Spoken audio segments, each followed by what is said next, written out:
Hello everyone. Happy Saturday. Today's live stream will be about compression. And for a long time, I really struggled to hear compression or understand how to use it. I would put it on my mixes and just be like, oh, it's louder. And kind of distorted, I guess. But I wasn't really, and even when they explain it to you, you're like, okay, I get it. Turns, everyone knows the analogy of compression is when you're listening to music in your room and you're a kid and your mom bangs on the door.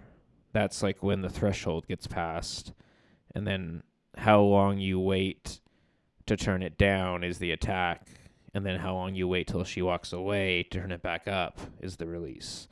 That's a little metaphor people use. That's a pretty good one. But I was like, well, why? How is that useful? What about that makes music better? And that part is kind of magical, that these little fluctuations could make things so much more musical. And a lot of it probably is just what humans are used to hearing.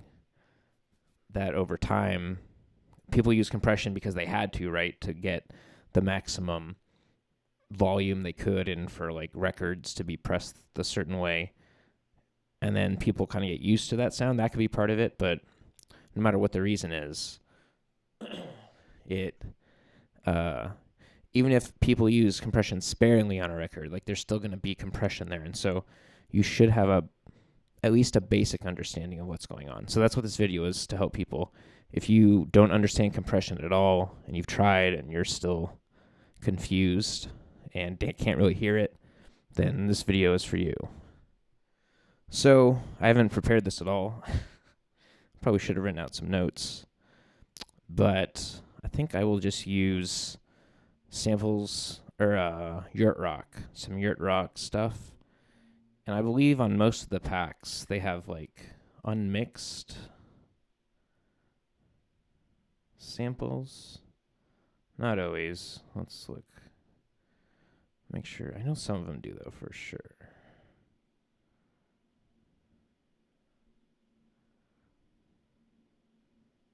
Yeah, these are raw tracks we can use. Yeah, maybe the multi-tracks is what I should focus on. I also could use the Cambridge. You guys know the Cambridge multi-track website? You should check it out. There's tons of multi-tracks there. But I'm not sure. Some of these came from other sources, and so I don't want to get in trouble using any of this stuff. So we'll just use yurt rock loops.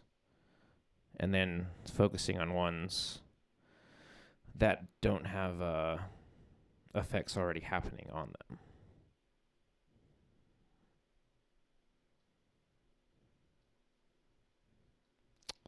Also, I need, for future streams, I want to find a way to so you guys can hear what's going in through my my Q channel. This guy.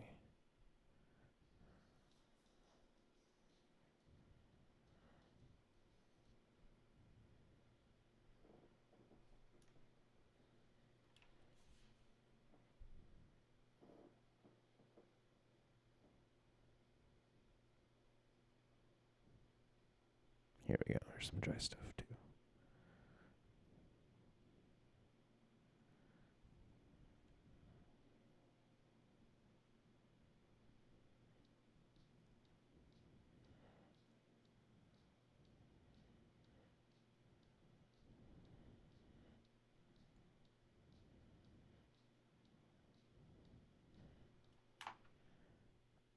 Okay.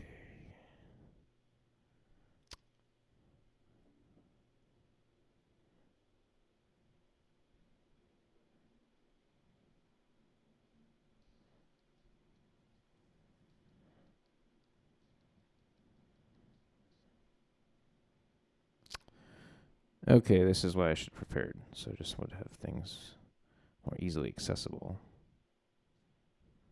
I'm trying to find a sample that sounds really dry. And some of these, it says, that there's no effects, but it already sounds pretty good. So it's not really, I want some really rough sounding kind of stuff. right, so I'm just going to stick with these multi-tracks. That's the best option. All right, onward.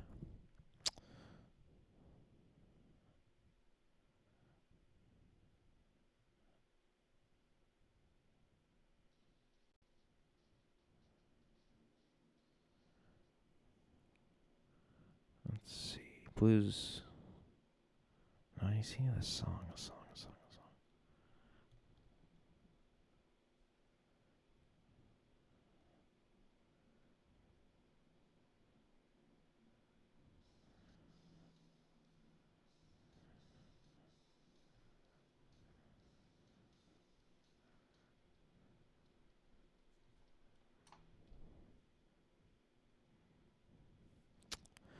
You know, I'm going to see. I might have stuff from my old band that we can use.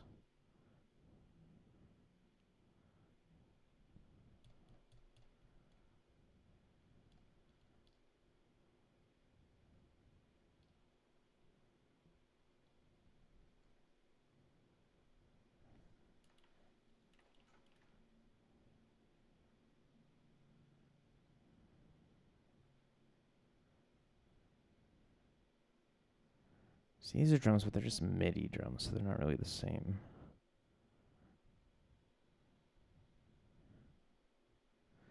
Okay. No, one of these will work. It's fine. Okay.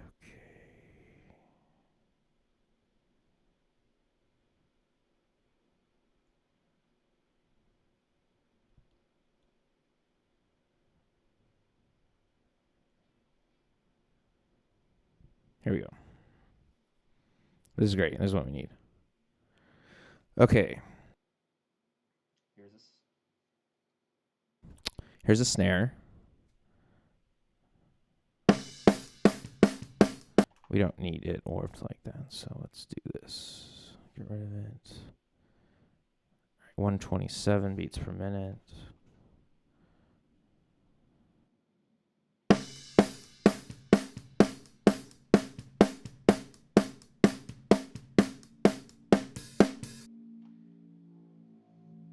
So we could warp it, but that's going to kind of mess with the transients and stuff. And the only advantage would be it's looping. So if we just do this right here, copy paste, we'll get the same effect without any warping happening.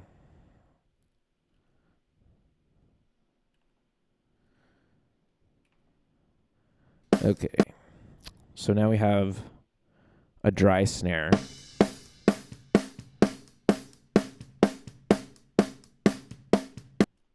Turn that up a bit.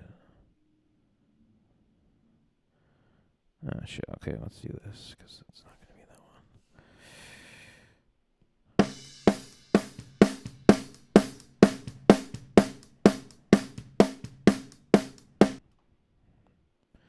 Just a little boost.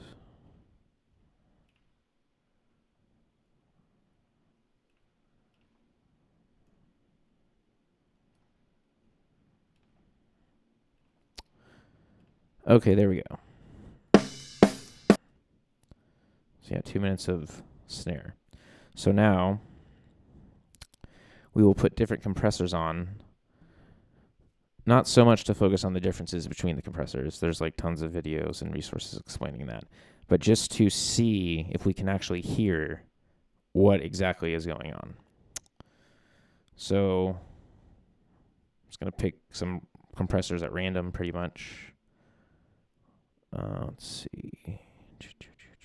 One that has simple controls that I know well or well enough to demonstrate. The UAD ones are pretty great. All right, let's try one of these.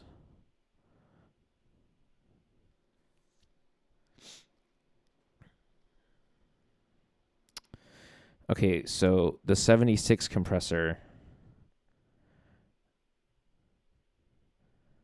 you need to, these are backwards compared to a normal compressor.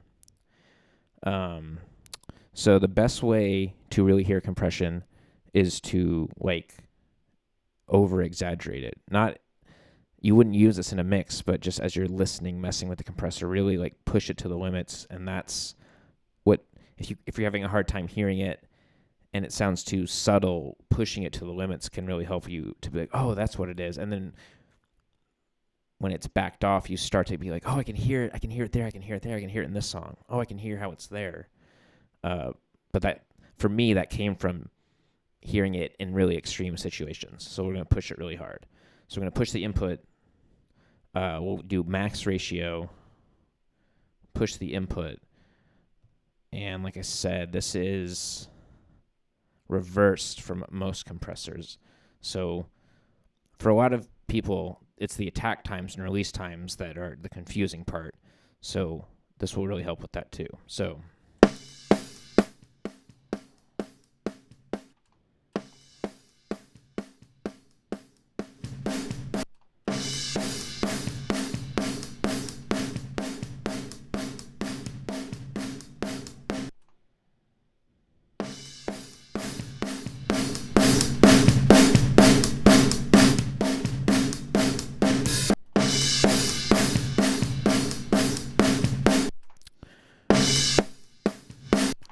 So first thing to notice is that the release, to try and start to look at the needle or whatever visual element it has and see how the controls are affecting that. So with the release, we can see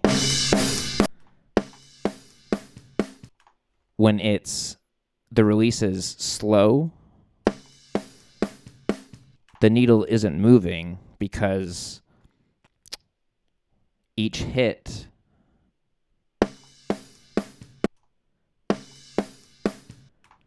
the release time is so slow that it's well beyond the time that the next hit is going to come. So right away,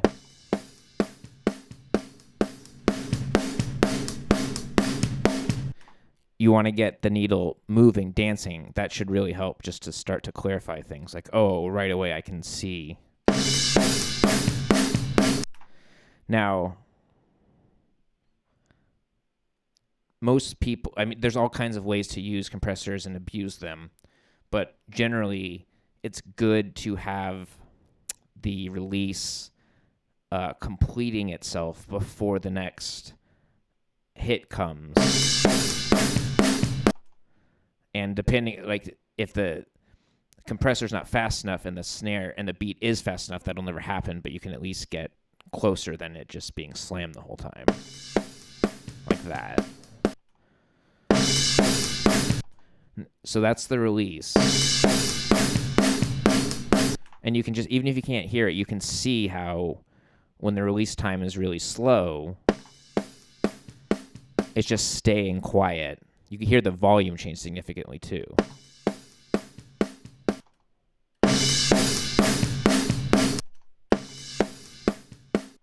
So you want to get it dancing.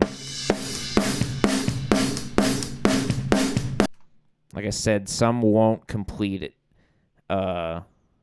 depending on the beat, the compressor, how it works out. This is why people often have an array of compressors to grab something a little bit faster. But the 76 is pretty quick one.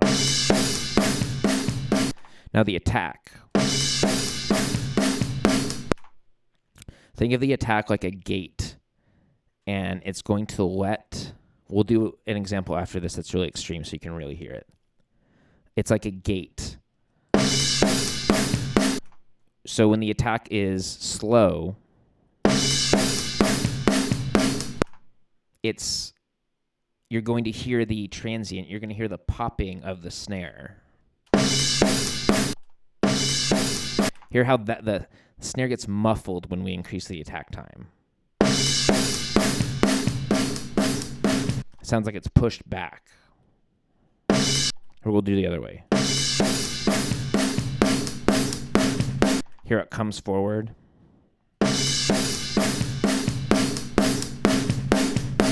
So then you can start to play with that. If you want to let all the transient in, or just a little bit, or none of it, that's where you start to sculpt with the compressor.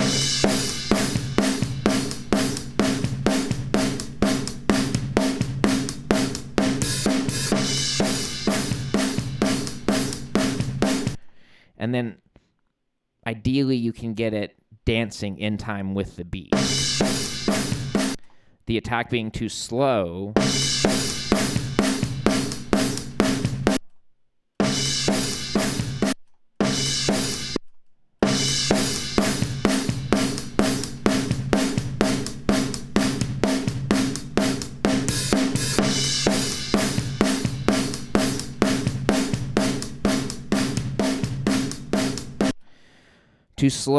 it won't grab it. Too fast, it'll always be grabbing it. And then there'll be a happy medium where it's pumping with the music.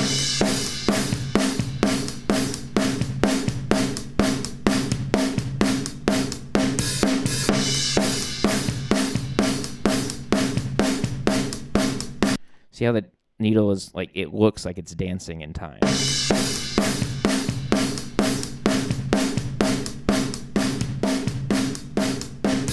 So it's not here.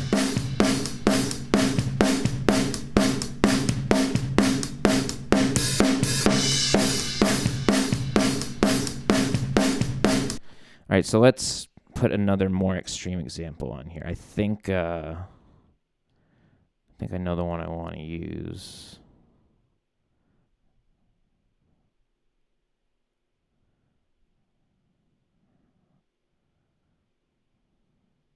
Yeah, here we go.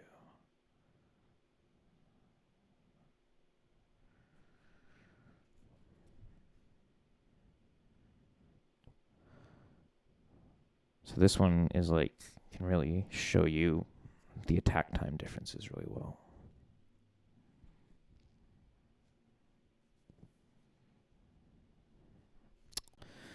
Okay.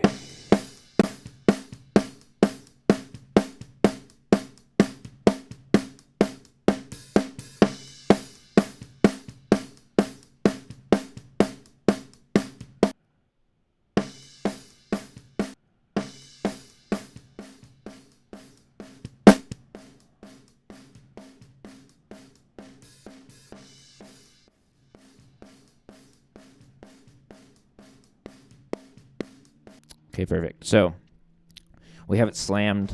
It's crazy.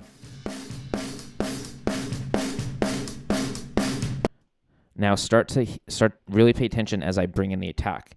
It'll start to sound like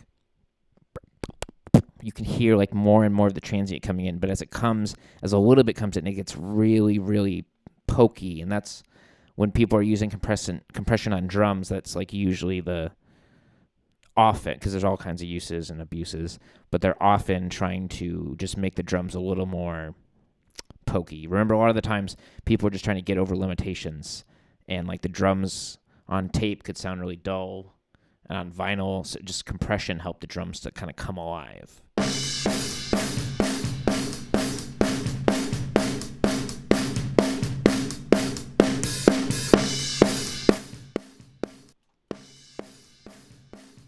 It's easier with the gain down. All right, here we go.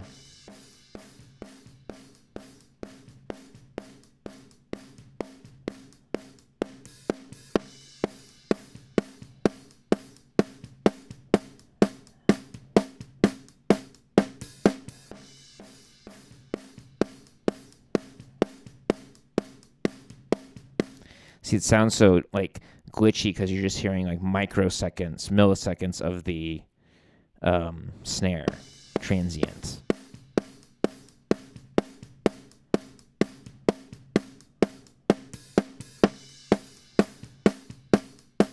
And see, as you increase the attack time, slow the attack time,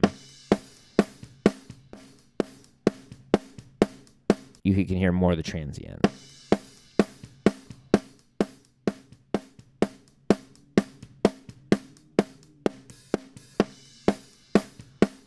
Now, while we're here, a good way to set your compression is to do this, to really slam it, and then from there back off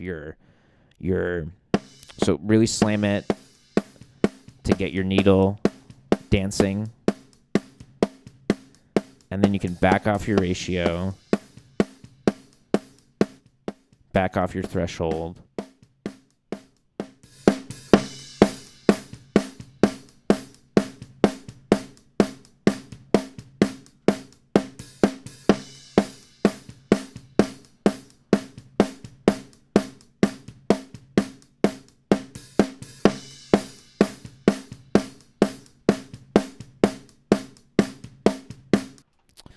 have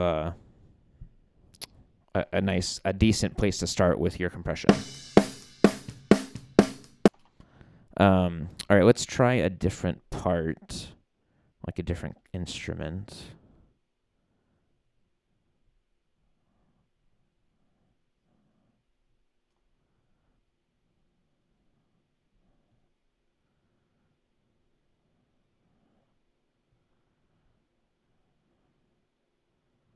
Perfect.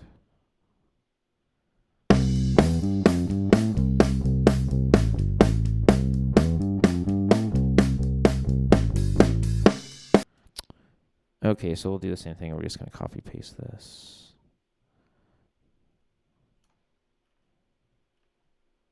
I think they warped, right? Oh, they did already. Damn it. Okay. I have I have it's only long clips. It doesn't auto warp, but I guess it still does on short clips. I wonder what the exact duration is. It just says long and short on the preferences, but I wonder what that means.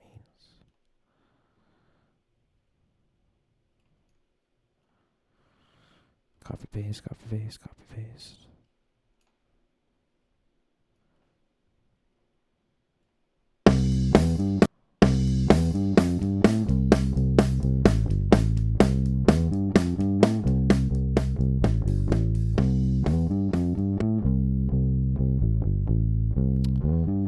Okay, so let's do it.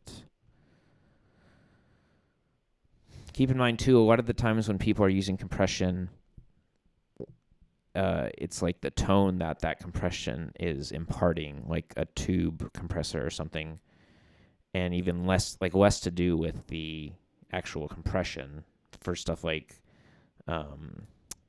Fairchilds and kind of things like that. But yeah, let's try a Fairchild. Let's use that.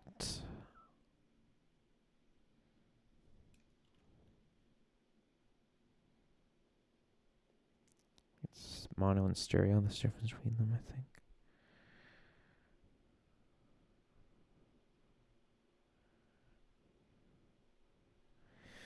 Okay.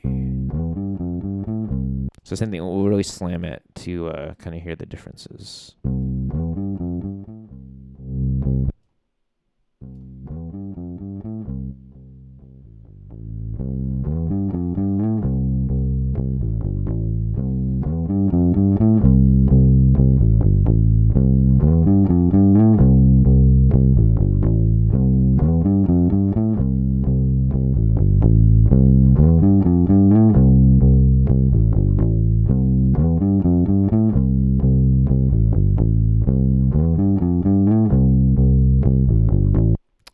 The Fairchild, since the attack and release are fixed on this one, it's kind of hard to sculpt and manipulate, and that's why these are, more of. You don't use a Fairchild if something's like really, really pokey.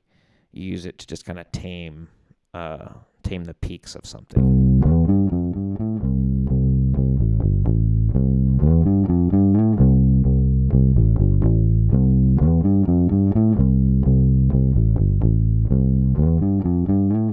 You can kind of hear it just gets pushed kind of quieter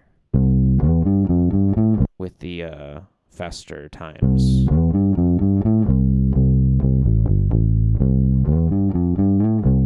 Or slower times, I mean.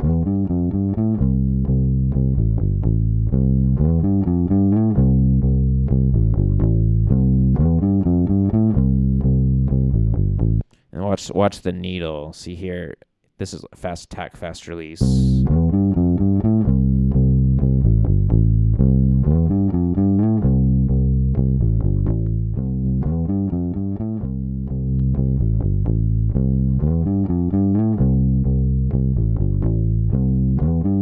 And then slow. See, it's slow to come up. See, the needle just right away. See, it's sluggish. Sluggish to come back, too.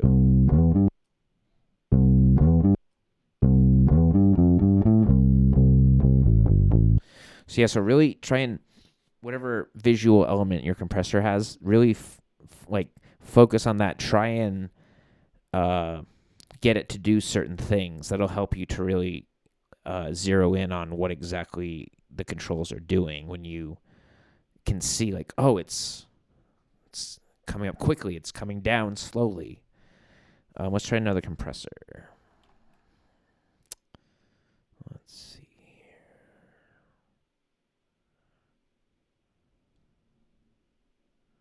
Sometimes you forget you have some typed into the search bar, and you're like, where's all my stuff? Okay, let's see.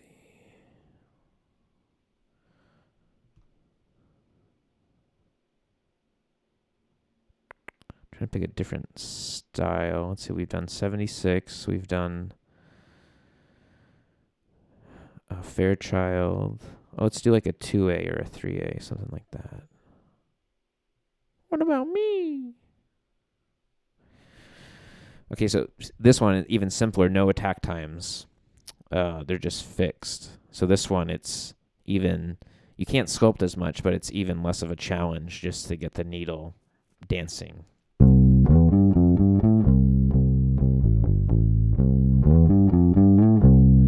No compression.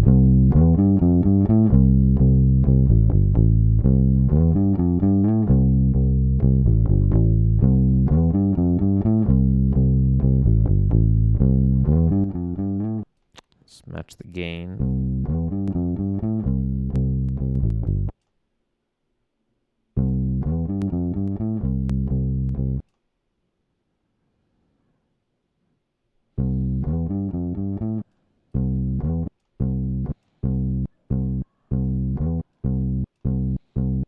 So, do you hear the bass is kind of... It's not... Nothing's wrong with it, but it's flubbier than when it's on. Just has a little more definition. Like if it was an arrowhead, it's like the compressor makes it just a little bit sharper.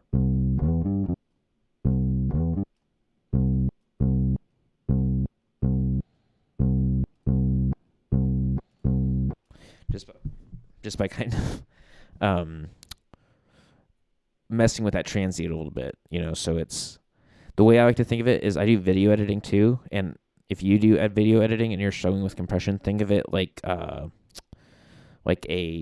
fade, like the auto, like the default transition in like Premiere or whatever, just the crossfade.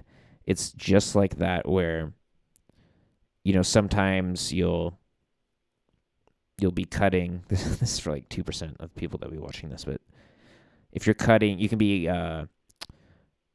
cutting up someone's dialogue, and you have to like cut a word where they kind of like were aligning their words together, and so it just sounds like there'll be like a harsh transient at the beginning. You'll put like a crossfade right on that, but you don't want it to be audibly turning it down. You just want it for like milliseconds to be getting rid of that harshness. So this is exactly what a compressor will do, but every transient is like the beginning of like a sound on tape that you're trying to harshen, like the transitional sound, or if the word before had like a s sound at the end, and it'll be hard if they really are like slurring their words, not slurring, but grouping their words together. It could be like, no matter what you do, like you could hear that S sound to try and get the next word. And so a crossfade can help you just kind of tame that S sound, just like a compressor can help you tame the transients of something. Okay, so let's try another part.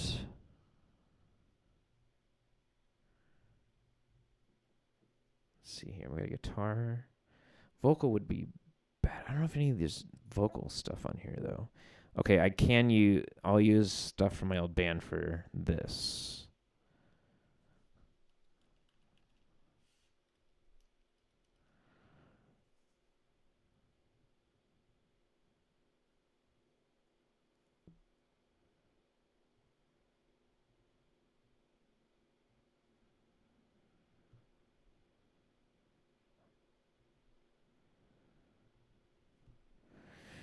Okay, this might be embarrassing depending on how like bad this is, but we need source material.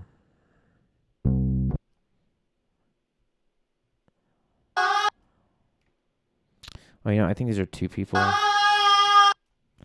Okay, we can find some better than that.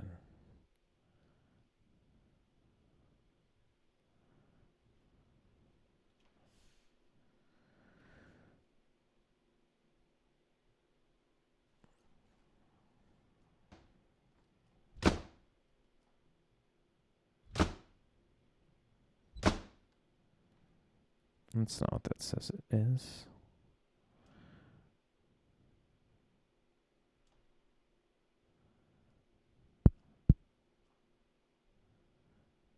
Here we go. That looks right.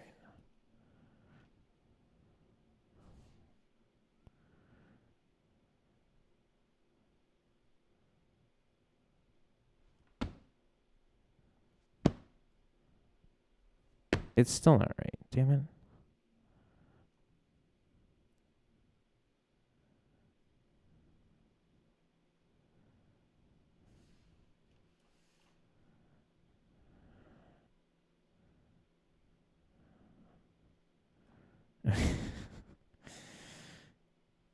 Yeah, not the best vocal performance, but it's even better because it'll show you how a compressor can kind of like smooth out a less than great vocal performance.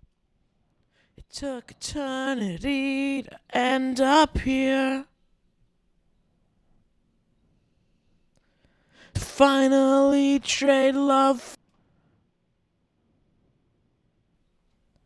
You know what? I don't even think that these are actually words from like these words didn't get used. These are behind the scenes genre gems. It took time. Nope. See, I changed the words. I never even knew that it had different words. I can't believe this is what I sent Tim, the guy who mixed it, because it's just a complete mess. It's not organized at all. It took time. Turn it. Turn it. Turn.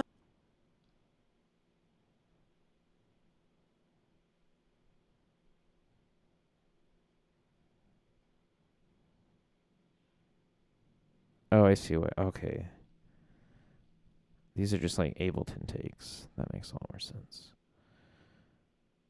Alright, let's open it and see what's in here. Oh, I can't though. I don't want to mess stuff up.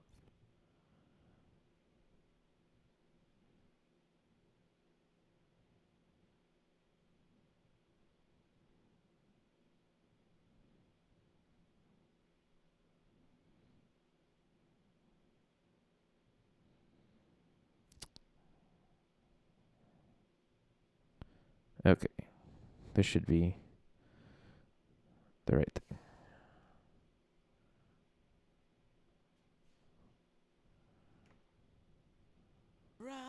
Down, I'm up at 4 a.m. Yeah.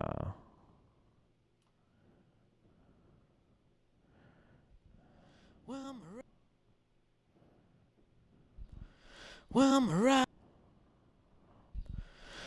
morale is down. There's also good practice when you're mixing to discerning mirror. Kind of pump the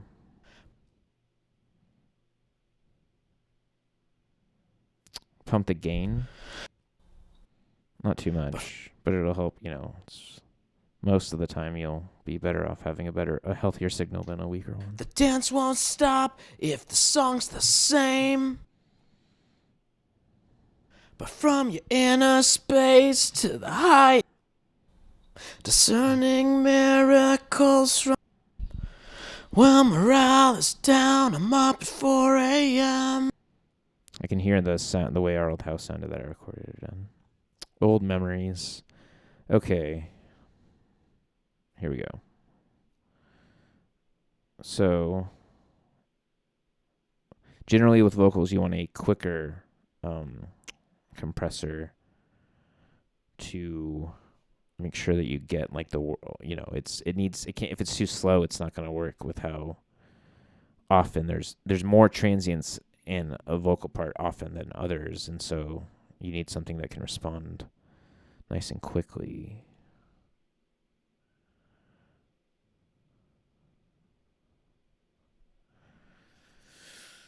Okay.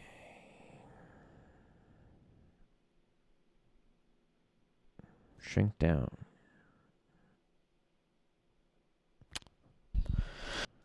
Okay, so remember these are... Oh, see, it's just labeled, so it's better. Well, morale is down. So same thing, we'll start by really blasting it. Well, morale is down. I'm up at 4 a.m. Well, morale is down. I'm up. Well, morale is down. I'm up at 4 a.m. Well, morale is down. Well, morale is down. I'm up at 4 a.m. So you can hear... I mean, you can see the needle pumping, and you can hear how it basically... audibly, like someone's like... Well, morale is down. I'm up at 4 a.m. So now let's mess with the attack. Well, morale is down. I'm up at 4 a.m. Well, morale is down. I'm up at 4 a.m.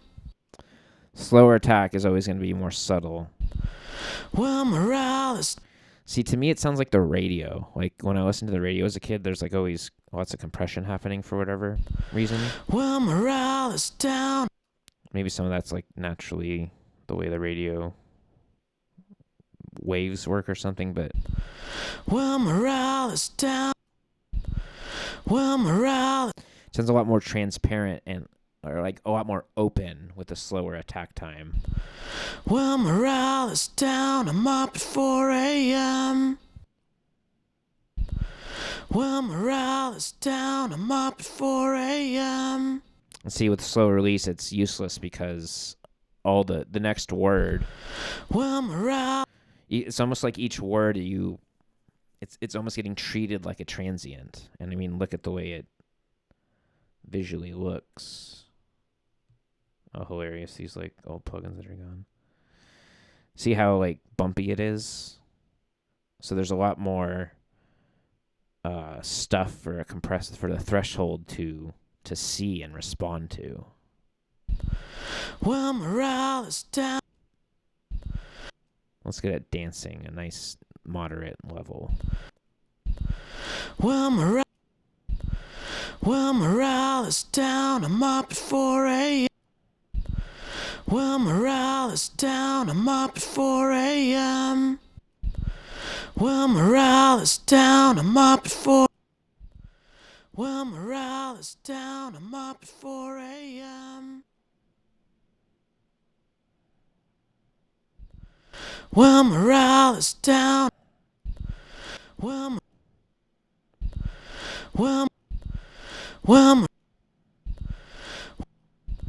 Trying to gain match now. Well, morale is down. I'm up at 4 a.m. So here, let's listen without it and, like, actually look at the waveform. Well, morale is down. I'm up at 4 a.m. Well, morale is down. I'm up at 4 a.m. Now, in the past, like the old days, you can see how, like, if you're pressing this to a record and the record can only handle so much signal, that this part is going to be really quiet, this part is going to blow it out, so a compressor is going to lower to this, and then depending on your gain level, bring up the quiet parts. So here, one last time without anything. Well, morale is down. I'm up at 4 a.m. Here it's kind of pokey. It's not. This should smooth it out. Now let's listen. Watch the compressor. Can I do this? Can I do both? Pull this up. Yeah, nice. Okay. Well, morale is down. I'm up at 4 a.m. See, that's a lot. Let's try a lower ratio. Well, morale is... And then input is also the threshold in this style of compressor. So we're going to turn this down to get less gain reduction happening. Well, morale is down. I'm up at 4 a.m. Well, morale is down. I'm up... And then there should be... Usually these have like a... Here we go.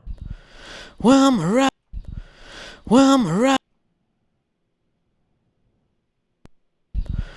Well, morale, A little loud.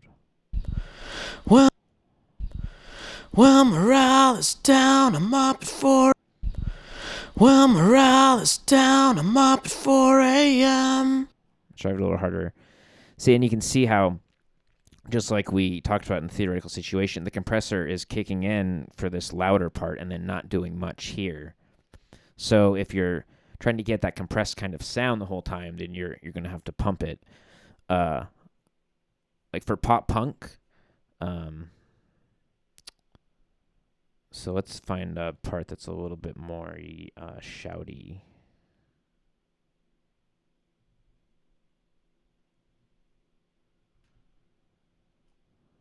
The dance won't stop if the song's the same. So it's not that shouty, but shouty enough. So for like Tom DeLonge style kind of thing, I swear to God, I watched a video of Tom Lord-Alge and mixing Angels and Airwaves, and for Tom's vocals, he like maxes. He might have even done this one, and then literally just maxes it out. The dance won't stop. And right away, you're like, oh yeah, that does kind of sound like pop punk The radio. The dance won't stop if the song's the same. I think he described it as spitty. He said you get a spitty sound when you do this. The dance won't stop. The dance won't stop. The dance. The dance. The dance won't stop. The dance. The dance. The dance won't stop. The dance won't stop. And here you can hear, can you start to control the room tone this way too? The dance won't stop. The dance won't stop. You can hear more of the room noise. The dance won't stop. The dance. The dance won't stop. Stop. You hear that reflection. The dance won't stop. The dance won't stop if the dance won't stop if the dance won't stop. So it's like a D. It's almost like a D reverb. The dance won't stop. The dance won't stop. The dance won't stop if the song's the same. Hear how like echo, and at the same time when you're maxing it out, you can bring up that room noise if you want it. So it's really, it can be confusing, but the best way to learn is just get source material, whatever it is, and just start like pumping it so hard. The dance won't stop if the song's the same. And then the little changes are like so much more obvious. The dance won't stop. The dance won't stop. See, right away you're like, oh, I can hear how more of the unaffected signal comes through with a slower attack. The dance won't stop. The dance won't stop. The dance. The dance. The dance. The dance. The dance. The dance. The dance won't stop. You can hear how the tail end. The dance won't stop. The dance won't stop. When the release is quickly letting go of the gain reduction, the dance won't stop. You can hear that room. But if the release takes longer to let go, then the reverb in the room is going to kind of disappear. The dance won't stop if the dance won't stop. Stop. It almost has like its own stop. Like at the end of the word, it's like its own transient, the echo. The dance won't stop. The dance won't stop. The dance won't stop. And so, yeah. So that about wraps it up. Hopefully this was helpful. Not as concise as I would have liked it to be. But like I said, I just kind of winged this one. I've enjoyed doing this. I'm sticking with it. One viewer, hell yeah. It's been fun, even though it's been pretty slow going. But I'm not gonna give up. I'm gonna keep doing it. And I'm always gonna keep smiling for you, Mom. Mom, I'm always gonna keep smiling for you. That's a Love on the Spectrum reference. So yeah, thank you. I don't even want to stop, but I don't want this to be too long, and I feel like it already is. So that'll be it for this live stream about hearing compression, and hopefully it helped you to kind of, even if it's like 2% more understanding that, hopefully it was at least a little bit helpful to wrap your head around compression. So good luck. Thanks for watching.